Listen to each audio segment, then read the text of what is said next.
Avant même de commencer cette histoire, laisse-moi te poser une question simple. Tu aimes les récits qui te font réfléchir, ceux qui dévoilent des vérités cachées depuis des siècles? Alors, abonne-toi à cette chaîne dès maintenant pour ne jamais manquer un seul instant de ce voyage. Et dis-moi dans les commentaires, de quel pays regardes-tu cette vidéo et à quelle heure tu es tombé dessus? Si tu es sur ton téléphone, un simple like aide énormément à faire connaître ce message à plus de monde. Maintenant, entre dans le silence des siècles. Il existe une Bible dont l'Occident parle rarement, une Bible qui dort à l'ombre des montagnes d'Abyssinie, écrite dans la langue mystérieuse du Gé'ez. Ce texte ancien, plus vaste, plus dense que celui que Rome nous a laissé, abrite des livres oubliés, des visions interdites, et surtout une autre image de Dieu, non pas le Dieu d'un trône, mais celui d'une puissance intérieure. Pourquoi Rome a-t-elle voulu cacher ces pages? Pourquoi a-t-elle décidé du canon alors que l'Afrique gardait une autre vérité? Imagine une époque où les écrits n'étaient pas seulement des mots, mais des armes. Chaque ligne pouvait bouleverser un empire, chaque prophète pouvait briser une hiérarchie. C'est là que commence notre histoire, entre foi et pouvoir, entre silence et révolte. On raconte que les premiers manuscrits éthiopiens remontent au tout début du christianisme. Tandis que les Romains débattaient pour savoir quel texte serait sacré, les savants d'Aksum, à des milliers de kilomètres, traduisaient avec soin les anciens livres hébreux et grecs. Ils ne retranchaient rien, ils ne censuraient pas, ils gardaient tout. Pour eux, la parole devait être entière et non purifiée par les intérêts d'un empire. Mais à Rome, tout était différent. Le pouvoir se tissait entre les murs du Vatican naissant, là où l'esprit devait servir la structure. Dès le IVe siècle, lors du concile de Nicée, les empereurs n'avaient plus peur des dieux païens. Ils craignaient les idées, car une idée libre est plus dangereuse qu'une armée entière. Une idée peut miner le trône, fissurer l'obéissance, éveiller la conscience. Et si la Bible éthiopienne n'était pas simplement un texte religieux, mais une archive de ce que Rome a tenté d'effacer? Peut-être faut-il voir là le miroir d'un monde avant le filtre du pouvoir. Regarde bien ce paradoxe.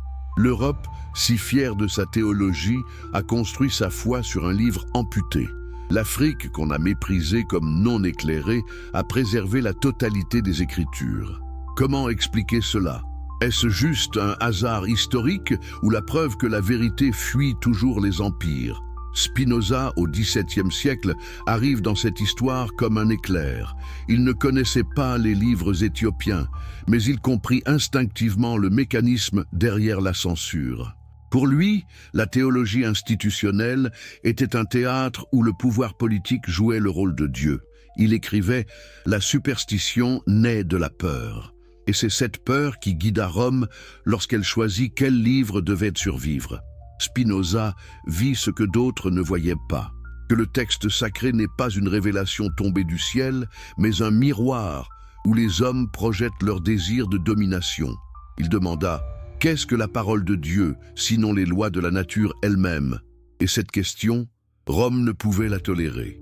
Imagine l'impact de ces mots dans une Europe encore trempée d'encens et de dogmes. Mais revenons à ce mystère africain. L'Éthiopie détenait des livres que Rome jugeait dangereux. Le livre d'Enoch, par exemple, décrit les anges déchus, les vigilants, qui enseignèrent aux hommes la science, les métaux, les arts interdits. Mais derrière ce mythe se cache une métaphore, celle de la connaissance libératrice, celle que les puissances veulent toujours enchaîner. Rome voyait dans ce texte le ferment d'une révolte intellectuelle. Que se passerait-il si les fidèles découvraient que le savoir peut venir des démons, si les anges rebelles n'étaient autres que les premiers penseurs libres? Dans la Bible éthiopienne, ces récits ne sont pas effacés. Ils coexistent avec les évangiles, avec Moïse, avec les psaumes. Ce n'est pas un texte propre, poli, standardisé. C'est une mémoire brute, conflictuelle, humaine, exactement comme la nature que Spinoza vénérait. Et chaque fragment de cette Bible oubliée met Rome face à sa propre peur, celle de perdre le monopole sur Dieu. Car si Dieu parle à travers la nature, à travers le cœur humain, pourquoi faudrait-il une église pour l'entendre? Pense-y. Et si la foi n'avait jamais eu besoin d'intermédiaire, Et si la révélation était simplement notre capacité naturelle à comprendre la totalité du monde? C'est là que Spinoza et l'Éthiopie se rencontrent, sans jamais s'être connus. Le philosophe d'Amsterdam et les moines d'Abyssinie partageaient, chacun à leur manière, un même acte de résistance: dire que le divin n'appartient à personne. Lorsque Spinoza publie son traité théologico-politique, il commet ce que Rome aurait appelé un blasphème. Il ose dire que les livres saints sont le produit d'auteurs humains, inscrits dans un contexte politique. Ce n'est plus une parole descendue d'en haut.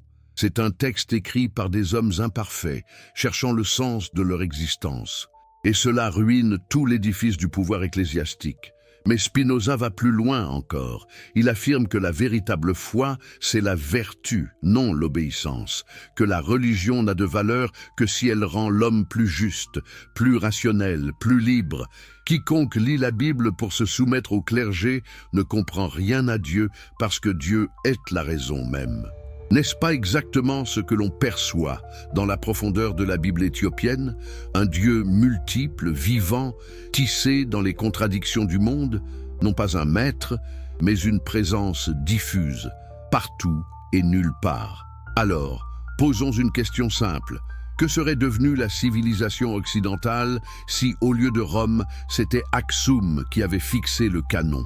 Si, au lieu d'effacer Enoch, on l'avait lu? Peut-être aurions-nous compris plus tôt que la connaissance n'est pas un péché, mais une prière. Mais cela, évidemment, les empires ne pouvaient l'admettre, car là où la vérité circule librement, l'autorité meurt. Et c'est exactement ce que Spinoza, des siècles plus tard, démontrera par sa vie, par son bannissement et par son œuvre. Lorsque Spinoza naît à Amsterdam, l'Europe est encore couverte de croix et de dogmes. L'encre de la réforme n'est pas encore sèche, et déjà le sang des idées coule dans les ruelles. Les bûchers se sont éteints, mais la peur, elle, brûle encore dans les cœurs. Spinoza, fils d'une communauté juive réfugiée, respire la liberté et la méfiance à la fois. Il sait que le monde ne pardonne pas ceux qui pensent autrement. Mais pourquoi penser autrement? Pourquoi défier ce que tout le monde appelle la vérité? Parce que la vérité imposée n'est jamais qu'une habitude, déguisée en mystère. Spinoza le comprend très jeune. Ceux qui contrôlent la définition de Dieu contrôlent l'esprit des hommes. Et toi, as-tu déjà pensé à cela? Que ta croyance, ta manière de prier, même ton idée du bien, pourrait être le fruit d'un choix politique fait il y a plus de 1000 ans. Quand Spinoza ouvre les Écritures, ce n'est pas pour y chercher des miracles, mais des incohérences. Il veut comprendre comment le texte sacré a été fabriqué. Il découvre des contradictions, des interpolations, des stratagèmes. Et son intuition est foudroyante. La religion n'est pas la conséquence de la foi, mais la conséquence de la peur. Rome, en cela, n'a rien inventé. Depuis le concile de Nicée, elle aura simplement perfectionné l'art du contrôle. Décider quels livres sont divins et lesquels sont hérétiques, c'était établir une frontière entre le pensable et l'impensable. Et la Bible éthiopienne, par sa simple existence, détruit cette frontière, car elle montre que d'autres chrétiens, d'autres cultures ont choisi de ne rien effacer. Et si eux n'ont pas eu peur, pourquoi nous? Imagine ce que Spinoza aurait ressenti s'il avait eu entre les mains cette Bible oubliée. Il aurait vu dans Enoch, dans les jubilés, dans les livres de sagesse éthiopiens, le pressentiment de sa propre philosophie, celle d'un Dieu immanent, tissé dans le monde, non pas au-dessus mais dedans. Car voilà la rupture fondamentale. Dans la théologie romaine, Dieu est un roi. Dans la pensée spinoziste, Dieu est la totalité. Dans la Bible éthiopienne, Dieu est une respiration. Et que fait un pouvoir humain face à une idée qui le rend inutile? Il la condamne. Ainsi naît la censure, non pas pour protéger la foi, mais pour protéger la hiérarchie. Quand Spinoza publie ses idées, il est excommunié. Quand les moines éthiopiens préservent leurs textes, ils sont déclarés schismatiques. Deux gestes différents, deux mondes opposés, mais un même destin. La résistance du vrai contre le pouvoir des prêtres.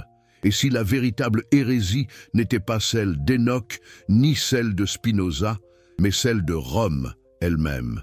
Car qu'est-ce qu'une église qui efface des révélations? Qu'est-ce qu'un empire qui choisit ses prophètes? Spinoza répondrait, ce n'est pas une église, c'est une machine à orienter la peur vers l'obéissance. Il faut ici comprendre une chose. Le XVIIe siècle de Spinoza n'est pas si différent du IVe siècle de Nicée. Dans les deux cas, une nouvelle idée du pouvoir cherche un masque théologique. Pour Constantin, il fallait un Dieu qui légitime l'empire. Pour les princes protestants, il fallait un Dieu qui légitime l'État. Et pour Spinoza, il n'y a qu'un seul Dieu, celui qui n'a besoin d'aucune légitimation. Cette idée, pourtant simple, est révolutionnaire. Si Dieu est la nature, alors nul ne peut le confiner dans un livre ou un trône. Et si Dieu n'est pas un maître, alors les prêtres ne sont plus nécessaires. Vois-tu comment cette pensée renverse tout l'ordre du monde? Car la Bible romaine repose sur le concept d'obéissance. La Bible éthiopienne, elle, repose sur le concept de mémoire. Et Spinoza, lui, parle de connaissance. Trois formes de rapport au divin. Obéir, se souvenir, comprendre.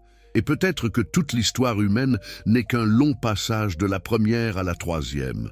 Mais pourquoi l'Éthiopie a-t-elle gardé ce que Rome a effacé? Peut-être parce qu'elle n'avait pas d'empire à protéger. Sa foi n'était pas une stratégie d'autorité, mais un héritage spirituel. Son christianisme est antérieur au Vatican. Il puise encore dans la sagesse d'un monde où judaïsme, paganisme et mystère se parlaient sans honte. Un monde vivant, syncrétique, que Rome ne pouvait tolérer. Et cette Afrique, qu'on imaginait périphérique, devient en réalité le cœur caché du christianisme originel. Pendant que l'Europe civilisée brûlait les penseurs, l'Abyssinie conservait leurs écrits. Pendant que Rome traduisait, elle traduisait. Pendant que Rome réduisait, elle gardait. Aujourd'hui encore, quelque part dans les monastères de Lalibela, sommeillent des pages qui n'ont jamais rencontré l'Occident. Spinoza aurait appelé cela une conatus, une persévérance de l'être. La vérité persiste, même lorsqu'on tente de la taire. Elle ne disparaît jamais, elle change de langue, change de visage, mais elle survit. Et n'est-ce pas cela, le véritable miracle? Pas la guérison des malades ou la mer ouverte en deux, mais la survie des mots justes à travers les siècles. Quand on relit Spinoza aujourd'hui, on comprend qu'il ne voulait pas détruire la religion, il voulait la purifier. Il rêvait d'une foi sans superstition, d'une foi qui ne nie pas la raison, mais qui l'embrasse. Et c'est précisément ce que les livres éthiopiens révèlent. Un Dieu qui n'exige pas la peur, mais la compréhension. Alors, où s'est brisée la chaîne? Quand notre monde s'est-il séparé de celui d'Enoch, des jubilés, des visions anciennes? Quand la foi est-elle devenue une administration? C'est à Nicée, puis à Trente, puis dans toutes les salles où des hommes décidèrent que Dieu a besoin de gardiens, mais Dieu n'a besoin de personne. Il l'était avant les temples, avant les dogmes, avant les mots. Et c'est cette vérité-là que Spinoza tente de redonner aux hommes. Dieu n'est pas dans un texte, il est le texte, c'est-à-dire la réalité elle-même. Rome craignait ce raisonnement, car un peuple qui comprend cela devient incontrôlable. Un peuple sans peur est un peuple sans chaîne. Et c'est pourquoi les livres ont été triés, censurés, remaniés. Parce que la vraie liberté commence dans la lecture, et ce que l'on ne lit pas finit par disparaître de la mémoire collective. Mais pas en Éthiopie. Là-bas, la mémoire a résisté au feu et au fer. Et c'est peut-être pour cela que plus de 2000 ans après leurs origines, ces textes refont surface aujourd'hui, comme si l'histoire elle-même refusait le silence. Il y a un moment dans la vie de tout penseur où la vérité cesse d'être une idée et devient une épreuve. Pour Spinoza, ce moment arrive lorsqu'on prononce contre lui l'un des bannissements les plus durs de l'histoire juive. Un décret implacable, des mots gravés au fer dans son âme, qu'il soit maudit, exclu, rejeté des vivants et des morts. C'est à cet instant que naît le véritable Spinoza, non plus le fils d'un peuple, mais le frère de tous ceux qui cherchent. As-tu déjà imaginé ce que cela signifie d'être seul contre Dieu? Pas contre l'idée de Dieu, non. Contre l'idée que les hommes se font de lui. C'est une guerre silencieuse, une bataille intérieure où l'on risque tout, sa réputation, sa paix, parfois sa raison. Spinoza accepte l'exil sans haine. Il s'isole, polit des lentilles à la main pour gagner sa vie et médite. Et dans cette solitude, il découvre quelque chose que nul théologien n'avait entrevu. Ce que Rome craignait, ce que les prophètes d'Abyssinie avaient pressenti. Le divin ne se trouve pas ailleurs, il se trouve dans tout. Pourquoi aurait-on peur de cela? Pourquoi ce simple constat effraie-t-il autant les puissants? Parce qu'un Dieu présent partout ne peut pas être possédé. Il échappe aux institutions, il traverse les murailles. Il est aussi bien dans le corps du pauvre que dans la respiration du monde. Spinoza écrit que Dieu est la substance unique, cause d'elle-même. Une phrase qui, pour nous, aujourd'hui, sonne presque abstraite. Mais à son époque, elle était une bombe. Car cela signifie que Dieu n'a pas de volonté personnelle, pas de colère, pas de favoritisme. Il ne bénit pas les empires, il ne maudit pas les peuples. Il n'est pas un roi, il est la loi même de la réalité. Cette vision abolit le péché, le mérite et le castrement moral de la peur religieuse. Et soudain, tout vacille. Si Dieu n'est pas un juge, alors à quoi sert le clergé? Si le salut ne dépend pas de la confession, mais de l'intelligence, qui osera encore s'agenouiller? N'est-ce pas la même logique qui, des siècles plus tôt, poussa Rome à effacer le livre d'Hénoch? Car Hénoch aussi, d'une certaine manière, découvre la substance divine à travers l'épreuve de la connaissance. Les anges déchus, dans ce récit, ne sont pas de simples rebelles. Ils sont des transmetteurs. Ils révèlent à l'humanité la structure du cosmos, les secrets des astres, la sagesse des métaux. Et que fait Dieu? Il les punit. Mais faut-il vraiment le croire? Ou faut-il y lire une métaphore plus profonde, la peur des puissances établies face à la connaissance libératrice? Ce n'est pas un hasard si ces récits furent bannis. Chaque ange déchu est une image de celui qui ose penser par lui-même. Chaque vigilant condamné incarne la même audace que Spinoza, celle de dire qu'apprendre, c'est déjà prier. Rome, en effaçant ces textes, efface le symbole des premiers philosophes célestes. Mais l'Éthiopie les garde comme un souvenir du droit de savoir. Et Spinoza, sans jamais les lire, en devient le reflet terrestre. Il est l'ange déchu du XVIIe siècle, le vigilant moderne, celui qui donne la lumière au prix de son exclusion. Le parallèle est fascinant. Hénoch est emmené au ciel pour contempler la mécanique du monde. Spinoza, lui, contemple l'ordre infini des causes. L'un et l'autre refusent le mystère inutile, non pas pour nier le divin, mais pour le comprendre rationnellement. Car comprendre, c'est unir, et unir, c'est aimer. Car chez Spinoza, toute connaissance véritable est amour de Dieu. Pas un amour sentimental, mais un amour de compréhension, de fusion intellectuelle avec le réel. C'est le contraire de la peur. Là où la religion dit « soumets-toi ou sois damné », Spinoza dit « comprends et tu seras libre ». Alors, qui est vraiment l'hérétique? Celui qui questionne ou celui qui interdit de questionner? Il y a quelque chose de profondément ironique dans l'histoire. Le philosophe qu'on accusa d'athéisme passe sa vie à prouver l'existence de Dieu. Non pas le Dieu des sermons, mais celui des galaxies, des arbres, des visages. Un Dieu qui ne parle pas en mots, mais en lois naturelles. Et dans le silence de son atelier, en polissant ses lentilles, Spinoza polissait aussi la vision du monde moderne.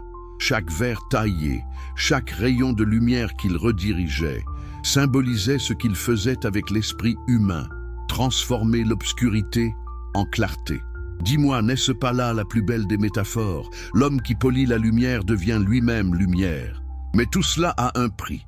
À la fin de sa vie, malade, isolé, Spinoza meurt presque ignoré. Aucun prêtre ne bénit sa tombe.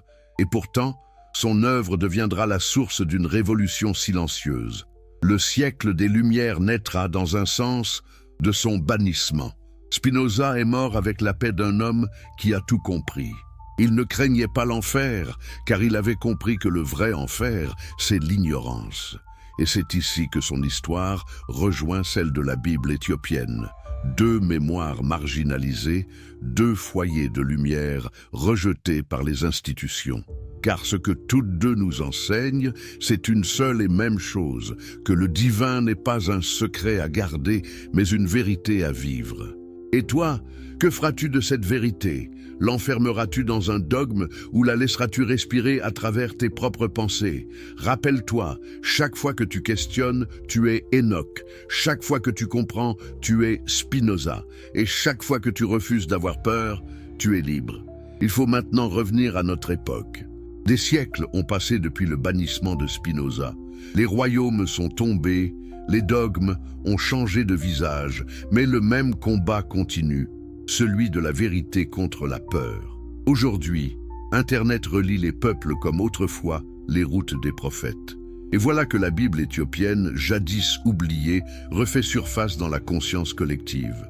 Des chercheurs la traduisent, des étudiants la découvrent, des philosophes y lisent des traces d'un christianisme perdu, comme si le monde entier redécouvrait, 1600 ans plus tard, qu'il y eut toujours plusieurs voies divines. Mais pourquoi maintenant? Pourquoi, à ce moment précis de l'histoire, ce texte refait-il parler de lui? Peut-être parce que notre époque, saturée de technologie, a perdu le goût du mystère vrai, celui qui ne cherche pas à dominer, mais à comprendre. Et la Bible éthiopienne ne promet pas la domination, elle offre la mémoire. Elle ne parle pas du pouvoir sur le monde, mais de la coexistence avec lui. Elle enseigne ce que Spinoza avait déjà compris. La nature ne nous appartient pas, nous lui appartenons. Et le divin n'est pas au sommet de la hiérarchie, mais au centre de la vie. C'est un cercle, non une pyramide. Quand on ouvre aujourd'hui ces manuscrits conservés dans les monastères de Tanakirkos ou d'Ebredamo, on sent physiquement le poids des siècles. Les pages, parfois en peau, portent encore la main de ceux qui les copièrent, sans savoir qu'un jour, le monde entier chercherait leurs secrets. Et quelle ironie! Ce que Rome a voulu enterrer sous le silence, l'Afrique l'a conservé sans jamais le revendiquer. Non par vengeance, mais par fidélité à la totalité. Et si la vraie sagesse, c'était cela, garder sans dominer, préserver sans exclure, Spinoza aurait souri devant cette humilité. Il aurait dit que les hommes libres sont ceux qui vivent sous la seule loi de la raison, c'est-à-dire sous la loi de la nature elle-même. Et cette nature, dans les écrits éthiopiens, prend un visage mystique. Les anges y parlent en symboles, les étoiles en paraboles. Rien n'y est séparé. Mais Rome, elle, avait besoin de séparation entre ciel et terre, entre clair et fidèle, entre pur et impur, parce que toute hiérarchie se nourrit de la coupure. Spinoza, lui, voulait recoudre le monde, et peut-être sans le savoir, il accomplissait la prophétie d'Enoch, rétablir la communication directe entre l'homme et le tout. Mais regardons encore plus profondément. Pourquoi même aujourd'hui ces textes dérangent-ils? Parce qu'ils renversent notre confort. Ils rappellent que la spiritualité n'a jamais été une obéissance, mais un risque. Croire n'est pas répéter, c'est oser. Et que se passerait-il si, demain, ces livres devenaient accessibles au grand public? Si chacun pouvait lire le livre des Jubilés, le livre d'Enoch, les prières d'Esdras dans leur forme originale? Si l'humanité découvrait que ce qu'elle appelait canon n'était qu'une version parmi d'autres, alors peut-être le mur tomberait doucement entre la foi et la philosophie. Spinoza n'a jamais cessé de dire que les hommes ont divisé ce qui, à l'origine, était un. Ils ont séparé Dieu de la nature, le corps de l'esprit, l'homme du monde, la foi de la raison. Et toute souffrance vient de cette séparation. La réunification, voilà la véritable rédemption. Et l'Éthiopie, sans le savoir, a gardé la clé de cette réunification. Ces manuscrits nous rappellent que la mémoire collective ne peut être confiée à un seul empire. La vérité, pour survivre, a besoin de plusieurs visages, de plusieurs langues, de plusieurs cœurs. Alors, écoute bien cette idée, car elle est essentielle. Rome a gardé la loi, mais l'Afrique a gardé la sagesse. Rome a canonisé la foi, mais l'Éthiopie a mémorisé le mystère. Et Spinoza, comme un pont entre les deux, a révélé la méthode pour rassembler les morceaux. Ce n'est plus une bataille contre une église ou une nation, c'est une bataille pour l'âme humaine elle-même. Et cette bataille ne se gagne pas par la force, mais par la lucidité. Car la véritable lumière ne brûle pas, elle éclaire. Et la vérité, contrairement à ce qu'on nous a fait croire, n'est pas un dogme à défendre, mais une expérience à vivre. Réalise à quel point cette idée est contemporaine. À l'heure où les institutions s'effondrent, où la foi se technicise, où l'homme a remplacé la transcendance par des écrans, cette sagesse ancienne revient comme un remède. Elle ne nous dit pas crois, elle nous dit vois. Elle ne dit pas soumets-toi, elle dit souviens-toi. Souviens-toi que tu es fait de la même substance que Dieu. Et si c'était cela, le message ultime que Rome a voulu taire?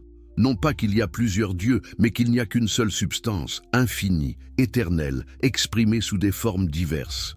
Spinoza l'a formulé en philosophe, les moines éthiopiens l'ont chanté en croyant, et les peuples modernes le pressentent à nouveau. Dans cette soif universelle de sens, de vérité, d'unité. Alors oui, le monde change à nouveau. Ce que l'on croyait perdu revient. Les manuscrits oubliés refont surface. Les penseurs bannis deviennent des phares. Et peut-être qu'en écoutant ces voix anciennes, nous comprendrons enfin ce que Spinoza voulait dire, que Dieu n'est pas l'auteur d'un livre, il est l'auteur du réel, et qu'un jour viendra où nous lirons ce réel sans prêtre, sans censure, sans peur. Ce jour-là, peut-être, commencera la véritable ère spirituelle de l'humanité. Non celle des dogmes, mais celle de la compréhension partagée. Qu'est-ce que la liberté? Voilà la question qui traverse toute l'histoire humaine, du désert d'Aksum aux bibliothèques d'Amsterdam. Certains l'ont cherché dans le pouvoir, d'autres dans la richesse, mais Spinoza, lui, l'a cherché dans la compréhension. Car comprendre, c'est cesser d'être esclave des illusions. La Bible éthiopienne, dans sa langue ancienne, parle souvent de l'homme éveillé, celui qui lit le monde comme un texte sacré. Et n'est-ce pas exactement ce que Spinoza appelle le sage? L'homme libre n'est pas celui qui fait ce qu'il veut, c'est celui qui comprend pourquoi il le veut. Rome, pourtant, n'a jamais accepté que la connaissance soit une voie spirituelle. Pour elle, l'obéissance était la porte du salut. Mais si le salut dépend de l'obéissance, alors celui qui obéit est toujours un enfant. Et si le salut dépend de la connaissance, alors l'homme devient adulte. Entre l'infantilisation religieuse et la maturité philosophique, Spinoza choisit sans hésiter. Tu vois, il n'a jamais appelé à la révolte violente. Il n'a jamais attaqué une église, ni brûlé un symbole. Il a simplement refusé de répéter, et dans un monde fondé sur la répétition, ce simple geste est révolutionnaire. Les textes éthiopiens aussi parlent de révolte, mais d'une manière plus subtile. Les êtres de lumière y désobéissent non pour détruire, mais pour connaître. Leur chute n'est pas une malédiction, c'est une descente dans la matière, pour y chercher la vérité endormie. Quand on lit cela avec les yeux de Spinoza, on comprend que la chute des anges symbolise la naissance de la conscience humaine. Nous sommes les êtres tombés qui, un jour, comprendront pourquoi ils sont tombés. Et n'est-ce pas là l'histoire de toute l'humanité? Un immense acte de désobéissance créatrice. Quitter le ciel de la certitude pour découvrir la terre de la raison. L'Éthiopie a gardé ses récits parce qu'elle a compris que tout ce qui existe, même l'ombre, fait partie du dessein divin. Rien n'est étranger à Dieu. Et Spinoza le répète à sa manière. La nature ne contient aucun mal, car tout ce qui est l'expression nécessaire de sa perfection infinie. Alors pourquoi les hommes persistent-ils à diviser le monde entre bien et mal? Parce qu'ils le regardent depuis leur propre ignorance. Ce que nous appelons mal, dit Spinoza, n'est qu'une absence de compréhension. Et dans les textes éthiopiens, le mal n'est jamais absolu. Il est l'autre face de l'apprentissage.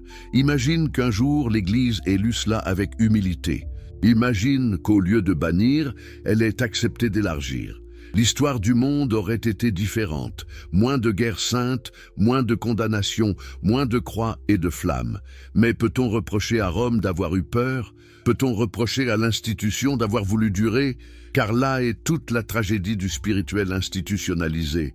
Il veut sauver l'idée de Dieu et finit par tuer la présence de Dieu. Il veut le protéger et finit par l'enfermer. Le divin devient un concept, non plus une expérience directe. Et c'est précisément cela que Spinoza et la sagesse ancienne africaine veulent guérir.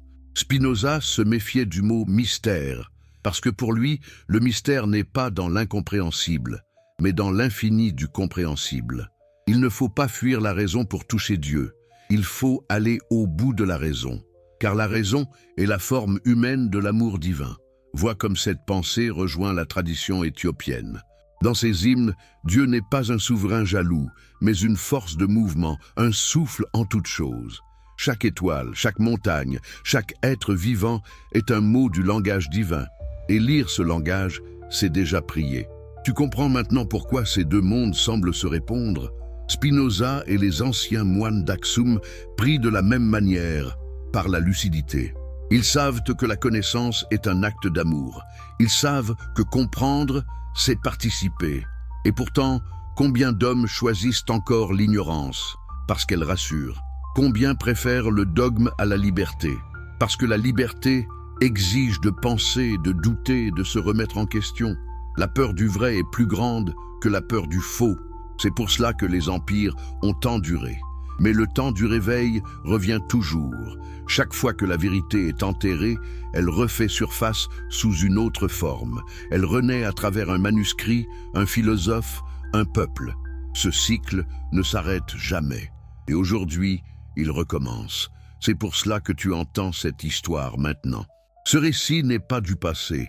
Il t'appartient, à toi, à moi, à tous ceux qui refusent de laisser la lumière s'éteindre. Nous sommes les héritiers de Spinoza et des scribes d'Aksum. Nous portons en nous la même vocation, comprendre pour libérer. Car au fond, qu'est-ce que la liberté spirituelle? Ce n'est pas faire ce qu'on veut, c'est ne plus avoir peur de la vérité. Et si l'humanité parvenait un jour à cette maturité, si nous relisions la Bible, toutes les Bibles, sans hiérarchie, comme un grand miroir de nos propres perceptions, nous verrions que Dieu, depuis toujours, essaie de se dire à travers toutes les voies. Mais chaque institution, chaque empire n'en garde qu'un fragment, croyant posséder le tout. Et la Bible éthiopienne, silencieuse et intacte, continue de murmurer « Je suis la mémoire de ce que vous avez oublié ». Ce murmure, Spinoza l'a transformé en équation métaphysique. Les moines l'ont calligraphié en saintes images. Et nous, peut-être, devons maintenant le traduire en conscience. Car le divin ne demande plus d'être adoré. Il demande d'être compris. Et comprendre est le plus pur des amours. Il y a des moments dans l'histoire où la lumière revient non pas par miracle, mais par compréhension. Ce n'est plus une lumière qui descend du ciel. C'est une lumière qui s'allume à l'intérieur. Et c'est ce que notre époque commence timidement à redécouvrir. Spinoza l'avait pressenti. Il savait que la science, loin de détruire Dieu, allait un jour le révéler autrement. Que les équations, les galaxies, les cellules étaient autant de psaumes silencieux écrits par la substance infinie. La physique moderne, sans s'en rendre compte, parle le langage de Spinoza. Quand elle dit que tout est énergie, que rien ne se perd, que tout se transforme, elle ne fait que répéter son intuition suprême. Dieu est la nature, et la nature est Dieu. Mais pourquoi avons-nous mis si longtemps à admettre une idée si simple? Parce que reconnaître cela, c'est abolir la séparation entre le sacré et le profane. Cela veut dire que ton souffle est divin, que ton regard est une prière, que la matière elle-même est spirituelle. Et pour ceux qui vivent du contrôle des âmes, cette vérité est insupportable. Dans la Bible éthiopienne, cette unité est partout. Les patriarches y parlent aux astres, les montagnes y louent la création, les anges se confondent avec les éléments. C'est un univers vivant, vibrant, sans hiérarchie. Et dans cet univers, l'homme n'est pas roi, il est mémoire. Il garde trace de la totalité, comme un témoin conscient dans le corps du monde. Spinoza, dans sa langue rationnelle et claire, dit la même chose autrement. L'homme est une modification de la substance divine. Cela veut dire que nous ne sommes pas des étrangers dans le cosmos, mais ces expressions temporaires. Le divin n'est pas quelque part, il est partout où tu comprends. Et chaque compréhension, même minime, élargit Dieu en toi. N'est-ce pas cela, la vraie illumination? Non pas voir une lumière extérieure, mais devenir lumière intérieure. Mais pour y parvenir, il faut se défaire de tout langage de peur. La peur est ce qui enferme la vie dans des catégories morales. La peur a inventé l'enfer. La peur a divisé le monde. et la peur a bâti des empires spirituels sur la souffrance des consciences. Spinoza, lui, voit dans la joie la marque authentique du divin. La joie n'est pas le contraire de la douleur. C'est la reconnaissance de la vérité malgré la douleur. La sagesse éthiopienne le sait, elle aussi. Les textes parlent de la force du cœur, cette puissance qui transforme le mal en compréhension. Ils disent que celui qui connaît le nom secret des étoiles n'a plus peur, parce qu'il a vu le plan du monde. Comprendre, c'est déjà pardonner au réel. Mais comment pardonner à un monde qui nous a parfois écrasés sous ses dogmes? Comment croire à un Dieu qui fut si souvent brandi comme une arme? Peut-être justement en cessant d'y voir un être extérieur, car dès l'instant où tu cherches Dieu ailleurs, tu le perds. Mais dès que tu cherches à comprendre, tu t'en rapproches. Spinoza, par ses formules, a redonné Dieu aux penseurs. La Bible éthiopienne a gardé Dieu pour les poètes. Et aujourd'hui, il est temps de réunir le philosophe et le poète, car seule leur union peut guérir la déchirure moderne, celle entre la tête et le cœur, entre le calcul et la contemplation. Et si cette réconciliation commençait par le simple acte d'admirer, admirer la complexité du monde, les lois invisibles, la beauté des causes. Car pour Spinoza, admirer, c'est déjà connaître, et connaître, c'est aimer. Regarde comme tout s'unit. Ce que la science découvre, la spiritualité l'a pressenti. Ce que l'Église appelait miracle, la physique l'appelle structure. Et pourtant, c'est le même émerveillement. Peut-être qu'un jour, nous comprendrons que le mot « Dieu » n'a jamais désigné une personne, mais une relation, celle entre tout ce qui existe et la conscience qui le contemple. L'univers serait alors le grand livre, et chaque conscience une page où il s'écrit. Et que dit cette page que tu es en train de lire? Elle dit que rien n'est perdu, que tout est mémoire, que la lumière revient toujours, même après les siècles d'ombre. L'Éthiopie, Spinoza et toi. 3 chapitres d'un seul récit, celui du retour de la raison au cœur du sacré. Ce n'était donc pas une guerre entre foi et science, mais une conversation interrompue. Et cette conversation reprend ici, maintenant, chaque fois qu'un esprit libre ose poser la question. Et si le vrai paradis, c'était la lucidité? Les anciens cherchaient la terre promise, Spinoza chercha la vérité, et nous cherchons la clarté. Mais c'est toujours la même quête, sous des noms différents. Tous marchent vers le même centre, la conscience de l'unité. Le jour où l'homme comprendra qu'il n'est pas spectateur du monde, mais le monde lui-même en train de se comprendre, alors il ne parlera plus de Dieu comme d'un autre. Il dira simplement « Je suis parti de la totalité ». Et ce jour-là, les frontières tomberont, entre science et mystique, entre matière et esprit, entre religion et raison. Et toi, qu'en penses-tu? N'as-tu jamais senti dans un instant de clarté totale que tout faisait sens, que même la douleur, même l'échec étaient nécessaires à ce dessein invisible? C'est cela, le regard de Spinoza. C'est cela, la sagesse de la Bible éthiopienne. 2 voix qui murmurent la même vérité à travers les siècles. Rien n'est en dehors de Dieu. Si tu aimes les histoires qui ébranlent les certitudes, celles qui révèlent ce que les puissants ont tenté d'effacer, alors abonne-toi à cette chaîne dès maintenant. Ne manque aucun instant de cette révélation. Dis-moi dans les commentaires, de quel pays regardes-tu cela et à quelle heure es-tu tombé sur cette vidéo? Si tu es sur ton téléphone, un simple like aide énormément à faire connaître cette vérité à plus de monde. Maintenant, entre dans l'ombre des siècles oubliés. Il existe des vérités qui ne meurent jamais. Elles se cachent, elles migrent, elles attendent. Et quand le monde est prêt, elles refont surface comme des prophéties venues d'un autre temps. L'une de ces vérités porte un nom, le livre d'Enoch. Un texte si dangereux que Rome l'a effacé de sa Bible. Un texte si puissant que l'Éthiopie l'a gardé pendant 2000 ans, enfoui dans ses monastères, loin des flammes de l'Inquisition, loin des conciles, loin des mains qui brûlent ce qu'elles ne comprennent pas. Mais pourquoi un livre ferait-il si peur? Pourquoi un récit ancien, écrit avant même la naissance du Christ, menacerait-il l'ordre du monde? Parce que Enoch parle de ce que Rome ne veut pas entendre, que la connaissance est un acte de désobéissance divine, que les anges eux-mêmes ont transmis à l'humanité les secrets du ciel, et que Dieu, dans ce récit, ne punit pas la curiosité. Il la laisse se déployer, comme une épreuve nécessaire.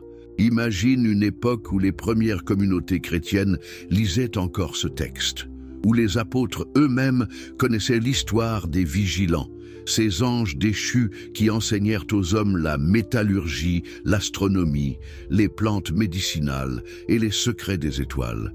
Ces êtres célestes n'ont pas simplement chuté, ils ont transmis.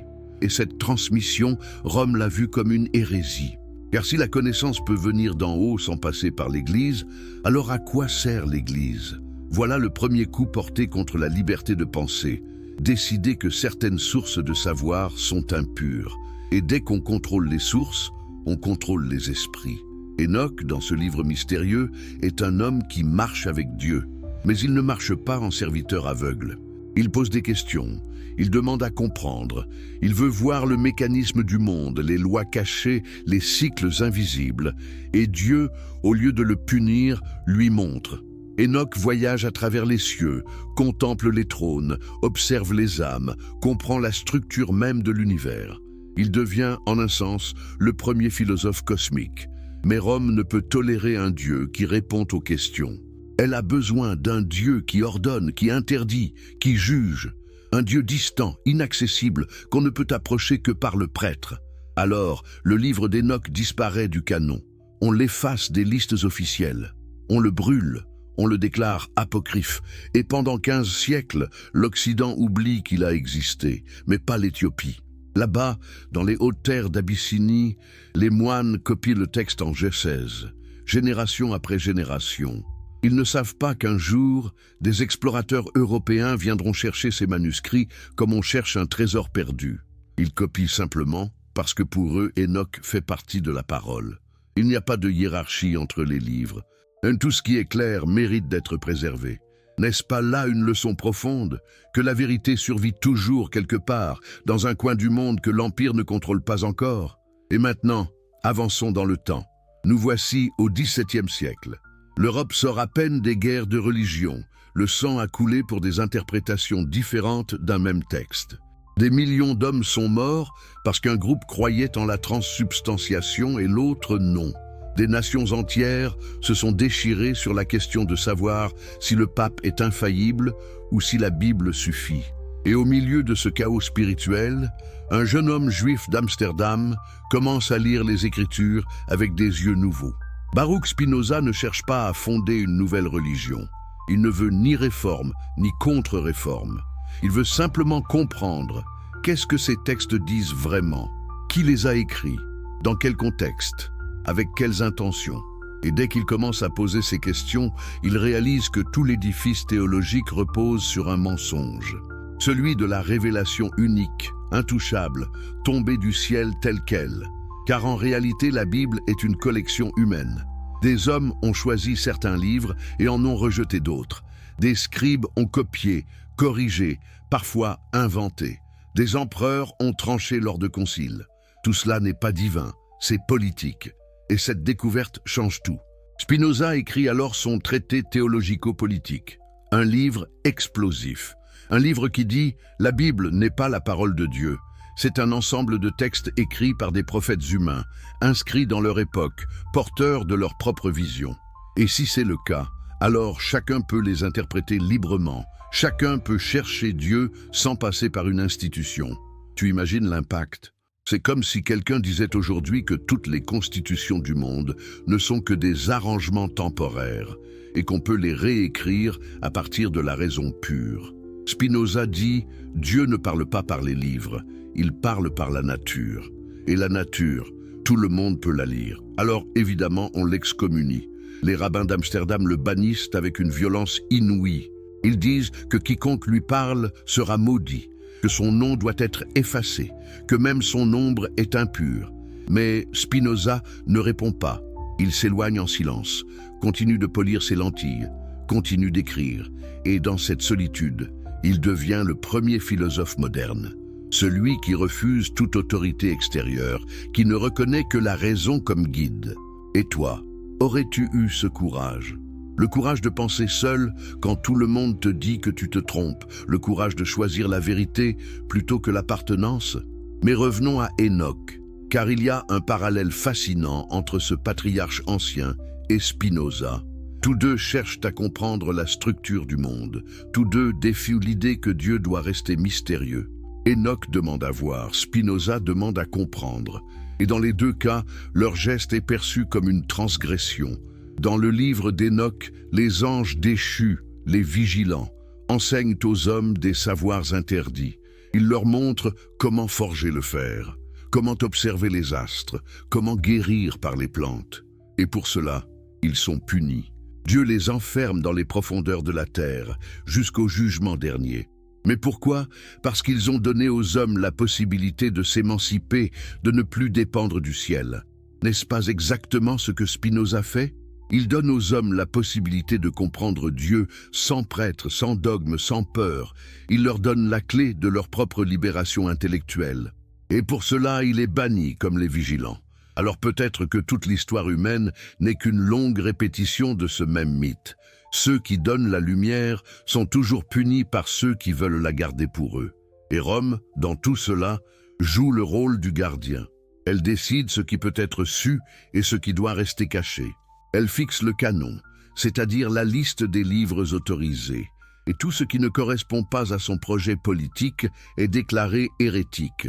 Mais pourquoi l'Éthiopie n'a-t-elle pas suivi Rome? Pourquoi a-t-elle gardé Enoch, les jubilés, et tant d'autres textes que l'Occident a effacés? Parce qu'elle n'avait pas d'empire à défendre. Son christianisme était une foi, non une stratégie. Elle lisait les Écritures comme une mémoire vivante, pas comme un instrument de pouvoir. Et aujourd'hui, cette mémoire refait surface. Les manuscrits éthiopiens sont traduits, étudiés, diffusés. Et le monde découvre qu'il existe une autre Bible. Une Bible plus vaste, plus riche, plus complexe. Une Bible qui n'a pas peur de la contradiction, qui laisse coexister plusieurs visions de Dieu. Et si c'était cela la vraie révélation? Non pas un texte unique et fixé, mais une conversation infinie entre l'homme et le mystère? Spinoza dirait que oui. Pour lui, Dieu n'est pas un être qui parle une fois pour toutes. Dieu est la réalité en train de se déployer. Et chaque époque, chaque culture, chaque esprit perçoit une facette différente de cette réalité infinie. Alors peut-être que le vrai blasphème, ce n'est pas de remettre en question la Bible, c'est de croire qu'elle est close, achevée, définitive. Regarde ce que Rome a fait. Elle a transformé une bibliothèque en monument. Elle a figé ce qui devait vivre. Et Spinoza, comme les moines éthiopiens, a compris que la vérité ne se possède pas. Elle se cherche encore et encore dans chaque génération. Et toi, que cherches-tu en regardant cette vidéo? Une réponse définitive ou le courage de poser tes propres questions? L'histoire aurait pu s'arrêter là, dans le silence des monastères et le murmure des bibliothèques. Mais la vérité, tu le sais, ne s'endort jamais tout à fait. Elle attend son heure. Et son heure revient encore et encore, sous des visages différents. Après Spinoza, des siècles s'écoulent. L'Europe s'enivre de progrès, d'usines, de guerres, de rationalité aveugle. La lumière de la raison devient parfois un feu qui brûle au lieu d'éclairer.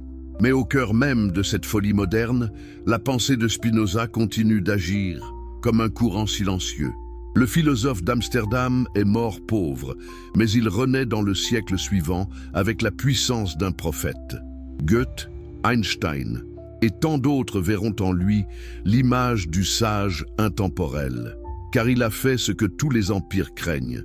Il a rendu Dieu logique. Mais qu'est-ce que cela veut dire, rendre Dieu logique? Cela veut dire cesser de le craindre.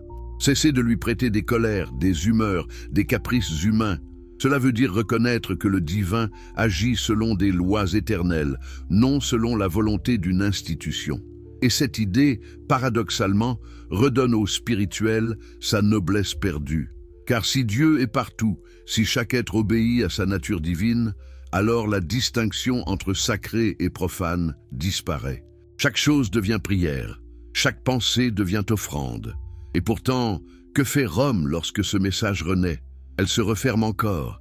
Elle proclame de nouveaux dogmes, de nouvelles infaillibilités, comme pour endiguer la marée. Mais l'histoire a toujours le dernier mot. Les vérités oubliées remontent inlassablement, comme une source qui ne peut être bouchée. C'est alors que l'Éthiopie, restée longtemps à l'écart des regards européens, livre son secret au monde savant. Au XIXe siècle, un homme du nom de James Bruce découvre dans les montagnes d'Abyssinie le livre d'Enoch que l'Occident avait complètement oublié.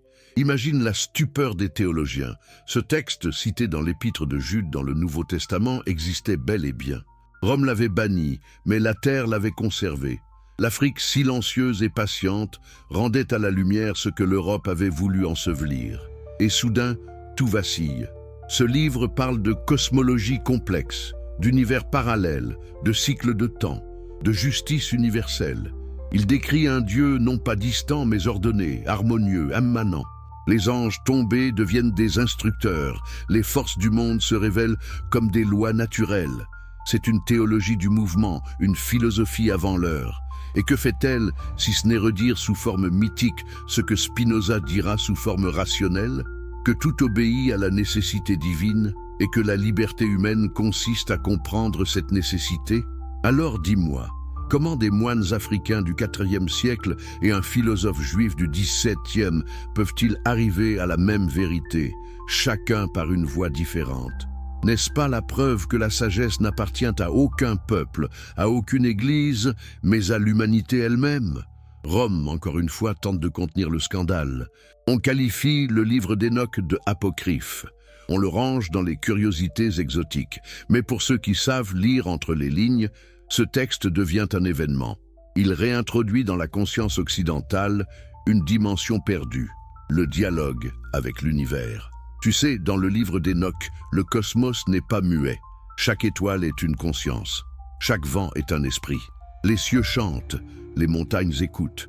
On est loin du Dieu anthropomorphique qu'enseigne Rome. Ici, tout est Dieu, exactement comme chez Spinoza. Ce que la philosophie appelle substance unique, la mystique éthiopienne l'a toujours pressenti. Il n'existe pas de séparation entre l'ordre du Créateur et l'ordre du monde. Tout est tissé dans la même étoffe de lumière. Mais cette idée, simple et immense, est une menace mortelle pour toute autorité. Car si chacun peut voir Dieu en toutes choses, alors nul n'a besoin d'intermédiaire. Et sans intermédiaire, comment maintenir le pouvoir? C'est pourquoi, depuis des siècles, on a préféré raconter que ces textes étaient dangereux, voire démoniaques. On a accusé leurs auteurs d'invocations magiques, d'esprits rebelles, d'orgueil luciférien. Tu vois le piège? Toute recherche de vérité devient un crime. Et pourtant, qui est le plus fidèle à Dieu? Celui qui répète ou celui qui cherche? Spinoza aurait dit « celui qui comprend ». La foi véritable n'est pas l'ignorance, mais la connaissance éclairée de la nécessité divine. L'homme libre, écrivait-il, ne pense à rien moins qu'à la mort, et sa sagesse est une méditation de la vie. Comprends-tu? Ce n'est plus la peur qui mène à la vertu, mais la lucidité. Et cette lucidité dans la Bible éthiopienne est symbolisée par les anges déchus, ceux qui ont osé ouvrir les yeux. Ils ne sont pas des ennemis du ciel, mais des porteurs de flammes, les premiers Prométhée. Ainsi, au fond, Enoch et Spinoza racontent la même parabole. Il y eut un âge où la connaissance était lumière, avant que les empires ne la transforment en menace. Et chaque fois qu'un esprit libre veut la redonner au monde, il subit le sort réservé aux anges, la chute, l'exil, le bannissement. Mais l'exil aussi fait partie du plan, car c'est dans la solitude que jaillit la clarté. Regarde Spinoza, seul dans sa chambre, écrivant que Dieu et la nature ne sont qu'une seule et même chose. Regarde les moines africains, seuls dans leur forteresse de pierre, recopiant les écrits d'Enoch sous la lueur d'une lampe. Le même feu éclaire ces deux scènes à des milliers d'années de distance. Un feu interdit mais éternel. Et toi, quel feu t'éclaire? Celui de la peur ou celui de la connaissance? Les siècles passent. Et pourtant les questions demeurent. Pourquoi garde-t-on les peuples dans l'ombre? Pourquoi tant d'efforts pour contrôler des mots, des livres, des idées? Parce qu'un peuple éclairé n'obéit plus. Un peuple éclairé n'a plus besoin de roi ni de prêtre. Et l'histoire de l'humanité, depuis Enoch jusqu'à Spinoza, est la lente reconquête de cette autonomie perdue. Aujourd'hui encore, la censure prend d'autres formes. Elle ne brûle plus les livres, elle les noie dans le bruit. Elle ne bannit plus les philosophes, elle les rend invisibles. Mais le résultat est le même. détourner l'homme de lui-même, l'empêcher de penser. Et pourtant, malgré tout, la lumière revient, toujours. Dans un manuscrit retrouvé, dans une phrase oubliée, dans une conscience qui s'éveille. Rome peut censurer, excommunier, effacer, mais elle ne peut rien contre ceux qui comprennent, car celui qui comprend n'est plus prisonnier d'aucun système. Il ne croit pas, il voit. Tu réalises l'audace d'Enoch le voyant, de Spinoza l'excommunié. Ils ont refusé les dogmes pour dialoguer directement avec le réel. Et dans ce dialogue, ils ont trouvé Dieu. Non pas un Dieu à adorer, mais un Dieu à incarner. Voilà le secret. Dieu ne veut pas d'adoration, il veut la connaissance. Il ne demande pas de l'encens, mais de la compréhension. Il ne veut pas des foules prosternées, il veut des consciences éveillées. Alors pourquoi persiste-t-on à l'imaginer en roi couronné? Parce qu'on ne supporte pas de l'imaginer en nous. Parce que comprendre cela, c'est devenir responsable de soi-même. Et peut-être est-ce cela, la peur originelle, la peur de l'autonomie. Adam et Ève croquent le fruit, les anges transmettent le savoir, Spinoza écrit la raison suprême. Chaque fois, le même récit recommence. Et chaque fois, les gardiens du temple tentent de refermer la porte. Mais la porte de la connaissance ne se ferme jamais tout à fait. Chaque fois qu'on la scelle, un vent s'y engouffre et rouvre la brèche. Ce vent souffle encore aujourd'hui dans la curiosité de ceux qui osent lire, chercher, comprendre. Et toi, la sens-tu, cette brise? Cette voix discrète qui te dit que la vérité n'appartient à personne? Qu'elle n'est pas une propriété, mais un mouvement? Alors souviens-toi, quand tu cherches à comprendre, tu es déjà libre. Et quand tu es libre, plus rien ne peut t'enchaîner, ni Rome, ni les dogmes, ni la peur. Le temps a passé. Les empires sont tombés, les édifices sacrés se sont fissurés, les dogmes ont perdu leur voix d'airain. Mais les idées, elles, n'ont jamais cessé de respirer. Elles attendent simplement que les hommes soient prêts à les entendre à nouveau. Et voici que de nouveau, la lumière d'Enoch et la pensée de Spinoza refont surface ensemble, comme deux rivières souterraines qui se rejoignent enfin. Ce n'est plus le philosophe solitaire ni le prophète oublié. C'est une seule et même force. Le retour du savoir comme acte sacré. Il faut se souvenir, tout ce que Rome a tenté d'effacer, l'histoire l'a conservé. Chaque mot effacé du canon, chaque livre interdit, chaque mémoire bannie, trouve tôt ou tard un lecteur nouveau. Car rien de ce qui touche à la vérité ne disparaît complètement. Elle sommeille, elle se transforme, elle revient. Tu veux un exemple ? Lorsque les manuscrits de la Mère morte furent découverts en 1947, le monde érudit réalisa que des pans entiers de la pensée hébraïque avaient été oubliés pendant 2 millénaires.